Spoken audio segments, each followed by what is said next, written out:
Hello student, math magician online class में आपका स्वागत है। मैं श्याम कुमार।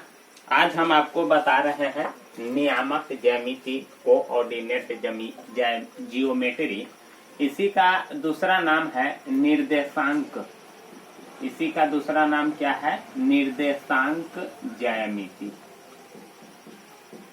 ध्यान दीजिएगा स्टूडेंट, यानी चैप्टर है नियामक ज्यामिति कोऑर्डिनेट जियोमेट्री, निर्देशांक ज्यामिति। बहुत ही इम्पोर्टेंट होता है और VVI होता है। इसको आप ध्यान से समझिएगा। ऑब्जेक्टिव में बराबर आपसे पूछा जाता है कि -4, 5 किस पाद में है, अर्थात किस चतुर्थांश में है।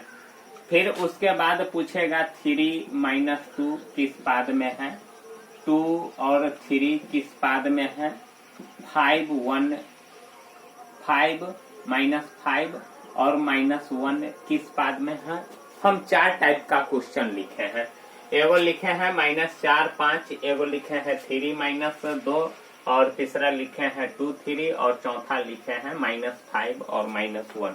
ऑब्जेक्टिव में बराबर ऐसा क्वेश्चन पूछा जाता है और लगभग में 4-5 गो क्वेश्चन ऐसा रहता है जिसको आपको जवाब देना रहता है। तो बहुत ही आसान है। अगर आप अच्छे से समझिएगा तो निश्चित है कि आप समझ जाइएगा। देखिए, सबसे पहले हम क्या करते हैं कि इसको समझने के लिए एक यानी संख्या रेखा बनाते हैं। सबसे पहले हम क्या करते हैं कि x अक्ष लिखते हैं। क्या करते हैं? x अक्ष लेते हैं और y अक्ष लेते हैं। ठीक है ना? ध्यान दीजिएगा कि इसको x अक्ष कहते हैं। इसका हम नाम लिख देते हैं x डैश और y डैश। इसका हम नाम रख दिए हैं। यानी इसको समझने के लिए, इसको बनाने के लिए इसको हम x रख दिए हैं, इसको y। देखिए, जो x अक्ष होता है उसको भुज कहते हैं। क्या कहते हैं? भुज कहते हैं। और इसको जो y अक्ष आप देख रहे हैं इसको कोटि कहते हैं। जब आप ग्राफ बनाए होइएगा तो ऐसा जरूर बनाए होइएगा। और इसको हम संख्या रेखा, यानी ये जो लाइनिंग आप देख रहे हैं इस प्रकार से संख्या रेखा भी होता है। तो संख्या रेखा पर क्या होता है कि जो मूल बिंदु होता है वह 0 होता है और मूल बिंदु के दाएं साइड धनात्मक होता है और बाएं साइड ऋणात्मक होता है। तो हम भी वही काम करते हैं। सबसे पहले इसको नंबर कर देते हैं। यानी यह 0 हो गया, इसका हम 1 लिखेंगे, 2 लिखेंगे, 3 लिखेंगे, 4 लिखेंगे, 5 लिखेंगे। उसके बाद और आगे होगा 6 होगा, 7 होगा, 8 होगा, 9 होगा, 10 होगा, बहुत संख्या होगा उधर। उसके बाद हम इधर बाएं साइड चलते हैं तो -1 होगा, इधर -2 होगा, -3 होगा, -4 होगा और -5 होगा। इसी प्रकार से बढ़ता चला जाएगा। -6 होगा, -7 होगा, -8 होगा, -9 होगा। ऊपर में भी प्लस होगा क्योंकि ऊपर हमेशा बढ़ते हुए क्रम रहता है। जो आप ऊपर बढ़ते हैं इसका मतलब प्लस हो रहा है। तो ऊपर में भी प्लस होगा, 1 होगा, 2 होगा, 3 होगा, 4 होगा, 5 होगा, आगे और संख्या होगा, 6 होगा, 7 होगा। अब हम नीचे की तरफ चलते हैं तो नीचे तो घटते हुए चलता है। -1 होगा, उसके बाद -2 होगा, -3 होगा, -4 होगा और -5 होगा। देख रहे हैं ना? इस प्रकार से -5 होगा। अब देखिए, यानी इसको y डैश कहते हैं। अब यहाँ देखिए कि इधर प्लस हो गया, इधर माइनस हो गया, ऊपर में प्लस हो गया और नीचे माइनस हो गया। ये जो आप देख रहे हैं हम यह रेखा पर डॉट लगाए हैं। इसी चीज से आपको पता चलेगा कि -4, 5 किस पाद में है, 3 - 2 किस पाद में है। यानी पाद को चतुर्थांश भी कहते हैं। अब देखिए, सबसे पहले आप घड़ी को देखिए। घड़ी का जो सुइया होता है, घड़ी का जो सुइया होता है इस प्रकार से घूमता है। नहीं, जो सुइया होता है 12 पर पहले जाएगा, फिर इस प्रकार से घूमेगा।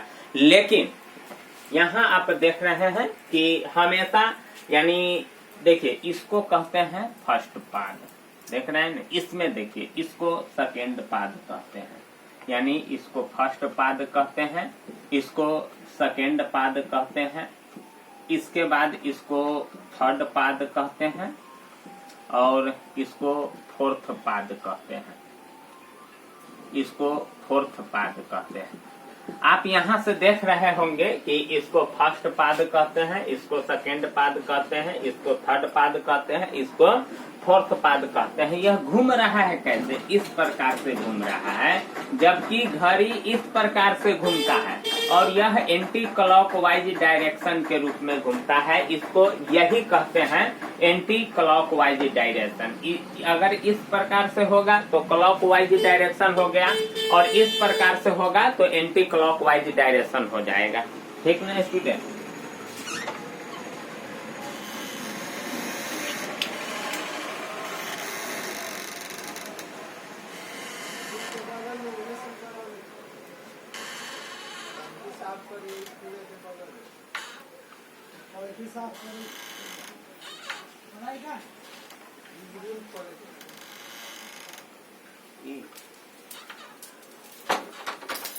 लाला जल्दी हम ऑनलाइन क्लास करी थी, हल्ला कर देला। ठीक है स्टूडेंट, कोई कारण बस थोड़ा इधर चले गए थे। तो यहाँ देखिए, सबसे पहले इस प्रकार से घूम रहा है और इस प्रकार से घड़ी घूमता है तो इसको क्लॉकवाइज डायरेक्शन कहते हैं, और इस प्रकार से घूमता है तो इसको एंटी क्लॉकवाइज डायरेक्शन कहते हैं। फर्स्ट पाद है, सेकेंड पाद है, थर्ड पाद है और फोर्थ पाद है। यहाँ देखिए फर्स्ट पाद, देखिए यानी यहाँ से आप जो देख रहे हैं इसको प्रथम घर कहते हैं, इसको दूसरा घर कहते हैं, इसको तीसरा घर कहते हैं, इसको चौथा घर कहते हैं। तो देखिए फर्स्ट पाद में क्या है, यहाँ देखिए ये प्लस है और ये प्लस है, मतलब यक्स भी प्लस है और वाई भी प्लस है। तो इसका मतलब है कि कोई भी निर्देशांक होता है तो यक्स होता है और वाई होता है। तो इसमें क्या है कि दोनों प्लस है, यानी यक्स भी प्लस है और वाई भी प्लस है। उसके बाद हम सेकेंड पाद का बात करते हैं। देखिए यहाँ देखिए तो यक्स आपका क्या है, माइनस है। क्या है? यक्स आपका माइनस और वाई आपका क्या है, प्लस है। वाई आपका क्या है, प्लस है। तो यहाँ क्या हो जाएगा, माइनस प्लस हो जाएगा। उसके बाद हम थर्ड पाद यानी तृतीय पाद का बात करते हैं, यानी तृतीय घर का बात करते हैं। तो यहाँ देखिए कि यहाँ जो है यक्स माइनस है और वाई भी माइनस है। क्या है, यक्स माइनस है और वाई भी माइनस है। उसके बाद हम चतुर्थ पाद का बात करते हैं। तो यहाँ देखिए यक्स आपका प्लस है और वाई आपका माइनस है। यहाँ आप ध्यान से समझिएगा कि इसमें देखिए यक्स प्लस था और वाई भी आपका प्लस था, ठीक ना। उसके बाद दोसरका पाद का हम बात करते हैं तो यक्स आपका माइनस था और वाई आपका प्लस था।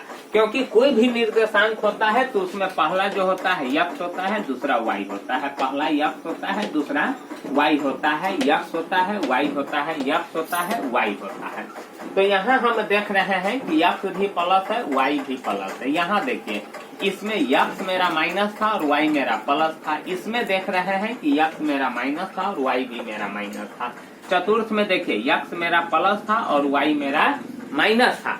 अब इसी चीज से आपको ये सारे सवाल का जवाब मिल जाएगा। सबसे पहले देखिए -4 और हम 5 की बात करते हैं तो इसका मतलब है कि यक्स माइनस है और वाई प्लस है। यक्स क्या है आपका, माइनस है और वाई प्लस है। तो यहाँ देखिए यक्स आपका माइनस है और वाई आपका क्या है, प्लस है।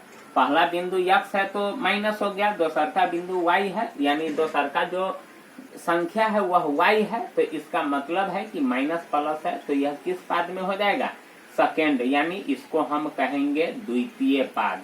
क्या कहेंगे, द्वितीय पाद कहेंगे, ठीक ना। उसके बाद हम 3 यानी इसको भी कोष्ट में रख देते हैं। उसके बाद 3 और -2 का हम बात कर रहे हैं। तो देखिए 3 और 2 यानी यक्स प्लस है, वाई माइनस है। यक्स प्लस है और वाई माइनस है, देख रहे हैं ना, यक्स प्लस है और वाई माइनस है। तो यह कौन पाद हो जाएगा, चतुर्थ पाद हो जाएगा। कौन पाद हो जाएगा, चतुर्थ पाद हो जाएगा, ठीक ना। इस प्रकार से हम फिर 2 और 3 को लेते हैं। तो देखिए 2 और 3 मतलब यक्स भी प्लस है और वाई भी प्लस है। यक्स भी प्लस है और वाई भी प्लस है। तो यह किस पाद में हो जाएगा, प्रथम पाद में हो जाएगा। किस पाद में हो जाएगा, प्रथम पाद में हो जाएगा। उसके बाद हम -1 और -5 और -1 लेते हैं। तो देखिए यहाँ x भी माइनस है और y भी माइनस है, x भी माइनस है और y भी माइनस है। तो यह किस पाद में होगा? तृतीय पाद में होगा। इस प्रकार से हम क्या करते हैं कि कोई भी संख्या दिया हुआ रहता है, कोई भी बिंदु दिया हुआ रहता है, तो इससे हम पहचान जाते हैं कि इसका जो चतुर्थांश होगा, इसका जो पाद होगा, वह किस चतुर्थांश में होगा, किस पाद में होगा। सिर्फ स्टूडेंट एक चीज ध्यान रखना है कि सिर्फ यह जो घूमता है वह घड़ी के विपरीत दिशा में घूमता है और घड़ी इस प्रकार से घूमता है। देखिए फर्स्ट सेकेंड थर्ड फोर्थ, यानी फर्स्ट सेकेंड थर्ड फोर्थ इस प्रकार से घूम रहा है, यानी घड़ी के विपरीत दिशा में। ध्यान रखना है कि सिर्फ प्लस और प्लस जो होता है फर्स्ट होता है, और उसके बाद जब आपका प्लस और प्लस फर्स्ट हो जाएगा तो समझ जाइए कि सेकेंड होगा, थर्ड होगा और फोर्थ होगा। अब प्लस प्लस कैसे होता है? तो कोई भी निर्देशांक होता है तो पहला x होता है, दूसरा y होता है। तो यहाँ x हम प्लस देख रहे हैं और y भी प्लस देख रहे हैं, इसी से हम पूरा आंकड़ा लगा लेते हैं, ठीक ना। तो इस प्रकार से, और एक चीज ध्यान रखिएगा, मूल जो बिंदु होता है, मूल बिंदु वह 0 0 होता है। मूल बिंदु जो होता है 0 0 होता है, यानी यह जो आप देख रहे हैं इसी को कहते हैं मूल बिंदु। इसका निर्देशांक 0 0 होता है, इतना आपको ध्यान रखने की जरूरत है। अब उसके बाद आपको बहुत सारा सवाल मिलेगा, बहुत क्वेश्चन सब, प्रत्येक टाइप का क्वेश्चन सब मिलता है, तो इसको हम मिटा देते हैं स्टूडेंट। देखिए अब दो बिंदुओं के बीच की दूरी आपसे पूछ रहा है। दो बिंदुओं के बीच की दूरी निकालने के लिए हम क्या करते हैं कि इसमें भी कुछ फार्मूला का यूज करते हैं। यहाँ थोड़ा पानी लग गया है जो अभी तक नहीं सूखा है, इसको हम थोड़ा सुखा देते हैं।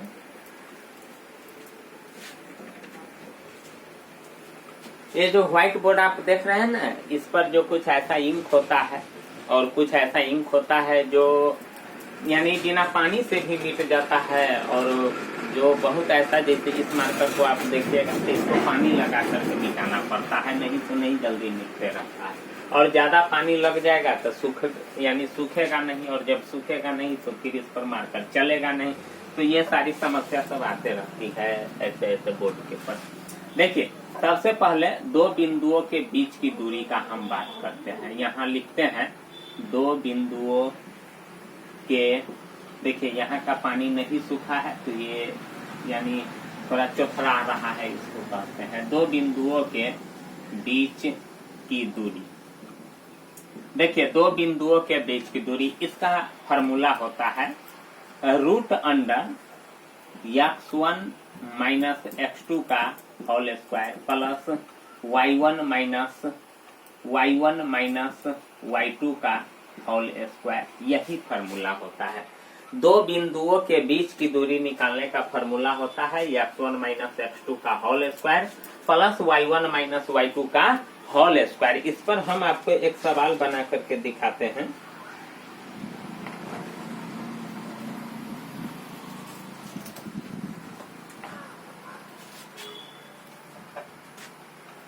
क्वेश्चन है कि बिंदुओं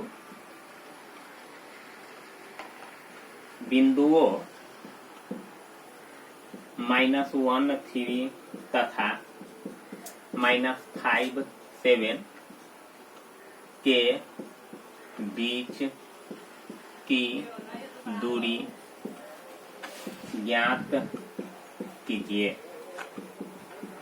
देखिए क्वेश्चन है कि बिंदु -1 3 तथा -5 7 के बीच की दूरी ज्ञात कीजिए। फार्मूला है x1 माइनस x2 का whole square plus y1 minus y2 का होल स्क्वायर। अब आप सोचते रहिएगा कि x1 x2 कहाँ से आएगा, y1 y2 कहाँ से आएगा। तो यह जो आप दो बिंदु देख रहे हैं यहीं से आपका x1 और x2 y1 और y2 आएगा। देखिए यानी पहला बिंदु, इसको हम मान लेते हैं कि इस बिंदु का नाम रख देते हैं, माना कि a-1 3 और b-5 7, यही है दो बिंदु। एगो के हम ए मान लिए और दूसरा को बी मान लिए। अब देखिए एक्स वाई यही चीज ना होगा, यानी x1 y1 x यानी x2 y2, जहाँ दो गो बिंदु है तो वहाँ हम x1 x2 y1 y2 कर देंगे। जहाँ तो 3 गो बिंदु होगा तो x1 x2 x3 कर देंगे, y1 y2 y3 कर देंगे। तो इस प्रकार से यहाँ दो गो बिंदु दिया हुआ है तो एगो को हम x1, तो देखिए x1 मेरा -1 है और x2 मेरा कितना है -5 है, x1 x2 और y1 y2 यानी जो दूसरा होगा वह y होगा, यहाँ भी जो दूसरा होगा वह y होगा। तो यहाँ दो गो y है तो एगो के हम y1 कर देते हैं और दूसरा को y2 कर देते हैं। अब देख रहे हैं ना आपको x1 x2 y1 y2 मालूम हो गया। तो इस प्रकार से हम क्या करते हैं कि दूरी सूत्र का यूज करते हैं। दूरी सूत्र बराबर होगा x1 माइनस x2 का whole square plus y1 minus y2 का होल स्क्वायर। इस प्रकार से कोई भी सवाल आप बनाते हैं तो फार्मूला को जितना लिखिएगा उतना आपको यूज होगा। अब देखिए हम यहाँ बनाते हैं x1 आपका कितना है, तो देखिए x1 मेरा यहाँ है -1 और x2 मेरा कितना है -5 है। तो देखिए -5। अब यहाँ आपको बड़ी कोष्ठ का यूज करना होगा। अब देखिए यहाँ देख रहे हैं कि ट्रिप यानी 3 वो माइनस उसमें लग गया है। तो सबसे पहले फार्मूला में तो होबे करता है x1 माइनस x2, तो x1 माइनस x2, तो x1 आपका -1 था और x2 आपका -5 था। ये -1 और ये -5 तो लिखना आपको अनिवार्य है और जो फार्मूला में माइनस है वह भी लिखना अनिवार्य है, प्लस y1 माइनस y2। तो y1 आपका कितना है, तो देखिए 3, यानी 3 माइनस क्या हो जाएगा 7 का स्क्वायर। अब हम क्या करते हैं इसको आगे बढ़ाते हैं, माइनस माइनस क्या हो जाएगा प्लस हो जाएगा। तो -1 और प्लस 5 का होल स्क्वायर और प्लस इसको भी हम अभी इसी रूप में रहने देते हैं। अब देखिए इसको और हम आगे करते हैं। तो यहाँ देखिए प्लस से माइनस है तो घट जाएगा, 5 में से 1 जाएगा तो 4 के स्क्वायर हो जाएगा और यहाँ भी घट जाएगा तो 7 में से 3 जाएगा तो -4 का स्क्वायर हो जाएगा। तो 4 चौका 16 और ये भी 4 चौका 16, 16 और 16 कितना हो जाएगा 32। अब हम इसको क्या करते हैं, इसको 32 को इस भाग से इस ढंग से 2 भाग में कर देते हैं, 16 गुने 2 तो 4 का वर्गमूल यानी 4√2 इकाई, यही आपका क्या हो गया आंसर। तो इस प्रकार से हम दो बिंदुओं के बीच की दूरी निकालते हैं।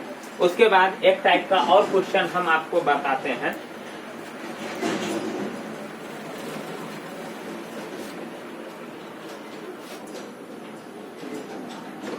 देखिए अगर आपको दिक्कत होगा तो इसको रोक करके वीडियो को भी आप देख सकते हैं, या जितना स्पीड में आपको देख लीजिए उतना अच्छा है आपके लिए। हम आपको स्टूडेंट डिटेल में बताते हैं ताकि आपको कहीं भी कोई दिक्कत नहीं हो, कोई भी परेशानी नहीं हो। देखिए बिंदु क्वेश्चन हम लिख रहे हैं, बिंदु 15-8 बिंदु 15-8 की दूरी मूल बिंदु से ज्ञात कीजिए। मूल बिंदु से ज्ञात कीजिए। यहाँ देखिए यहाँ क्वेश्चन है, दूसरा टाइप का क्वेश्चन है कि बिंदु 15-8 की दूरी मूल बिंदु से ज्ञात कीजिए। अब यहाँ आपको मूल बिंदु से निकालना है। तो मूल बिंदु से दूरी निकालने के लिए हम अभी आपको बताए थे कि मूल बिंदु आखिर में क्या होता है। तो मूल बिंदु जो होता है वह 0 और 0 होता है, और दूसरा बिंदु तो आपको दिया ही हुआ है, एगो बिंदु है 15 और 8 देख रहे हैं ना। तो x1 मेरा क्या हो जाएगा 0 और x2 मेरा हो जाएगा 15, y1 मेरा हो जाएगा 0 और y2 यानी x2 यानी y1, तो y2 मेरा कितना हो जाएगा 8, यानी x1 0 और x2 15, फिर उसके बाद y1 0 और y2 8। यानी जब भी मूल बिंदु से कहे तो इतना काम जरूर होगा। अब हम यहाँ दूरी सूत्र से हम यूज करते हैं। तो फिर वही बात x1 माइनस x2, तो x1 माइनस x2 तो 0 माइनस 15 का स्क्वायर हो जाएगा, प्लस y1 माइनस y2 तो 0 माइनस 8 का स्क्वायर हो जाएगा। तो 0 में से 15 घटाइएगा तो -15 का स्क्वायर और प्लस -8 का स्क्वायर। अब हम इसको 2 बार गुना कर देते हैं तो 15 15 ही 225 और 8 8 64। अब जोड़िए तो 5 4 9 और 6 5 4 9 6 2 8 और 2 कितना आ गया 289। तो देखिए 289 का वर्गमूल निकलने वाला है, तो निकाल दीजिए। तो यहाँ हम निकाल लेते हैं। सबसे पहले 1 से लगेगा, 1 इकाई 1, 2 में से 1 गया तो 1 दूसरा 8 9 कट जाएगा। 7 मरतबे देखिए लगा करके, 7 7 49, 7 दूना 14 और 4 18। देखिए 17 मरतबे कट जाता है। तो यही इसका क्या हो गया आंसर। तो इस प्रकार से हम मूल बिंदु से दूरी निकालते हैं। तो देखिए यहाँ हम आपको एगो कॉन्सेप्ट बताते हैं कि यहाँ देखिए 0 - 15 तो 15 के स्क्वायर, 0 - 8 तो 8 के स्क्वायर। तो आप यहाँ क्या कर सकते हैं कि डायरेक्ट रूट अंडर x का स्क्वायर प्लस y का स्क्वायर, मतलब जो बिंदु दिया हुआ है उसका स्क्वायर कर दीजिए और जो बिंदु फिर दूसरा दिया हुआ है उसका स्क्वायर कर दीजिए। इस प्रकार से भी आपका आंसर आ सकता है। तो देखिए ना x स्क्वायर, तो x आपका कितना है 15 के स्क्वायर और y स्क्वायर आपका यानी y आपका कितना है 8, तो 8 के स्क्वायर। फिर वही बात 15 15 ही 225 और 8 8 64 बराबर हो गया 289 बराबर 17 इकाई। तो इस प्रकार से भी बना सकते हैं। अगर कभी भी मूल बिंदु से दूरी कहे निकालने के लिए, तो जो बिंदु आपको दिया हुआ है तो जो पहला निर्देशांक है उसका स्क्वायर कर दीजिए और जो दूसरा बिंदु है उसका स्क्वायर कर दीजिए। इस प्रकार से भी हम मूल बिंदु से दूरी निकाल सकते हैं। तो स्टूडेंट, अगर आपको अच्छा